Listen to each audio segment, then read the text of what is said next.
gumagawa rin po ako ng album ngayon under Star Music. At so far yun pa lang po muna. Kasi sabi ko nga, kakatapos ko lang po ng soap first quarter this year. And gusto ko rin mag-focus sa aking maliit pa na baby. Yun nga, katulad sabi ko, hindi ko na-experience ito kay Jazz. So ngayon, ini-enjoy ko talaga. Are you attending the gala? Secret, abangan. Jen, na-mention mo na rin, being a mom, ano yung mga nabago na sa'yo? Kasi nag-share ba si Ma'am Ray ng mga wisdom? Nagkikwentuhan kami ni Miss Ray, ni Ate Ray. At syempre, ang daming inspirational na talagang kwento na galing kay ate. Nakaka-inspire na talagang magdire-diretso ang buhay. Kasi di ba, lahat tayo dumadaan sa mga problema, hardships, and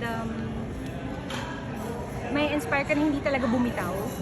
Dahil maraming pwedeng mangyari sa buhay mo na magaganda. Hindi tayo mag-focus sa mga negative. Hindi tayo mag-focus na kung porket nagka-problema ka, didibdibin mo na yan. At diyan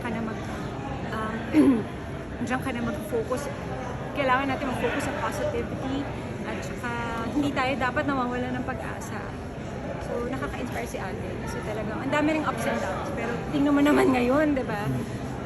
Handa na ba kayo, Jen?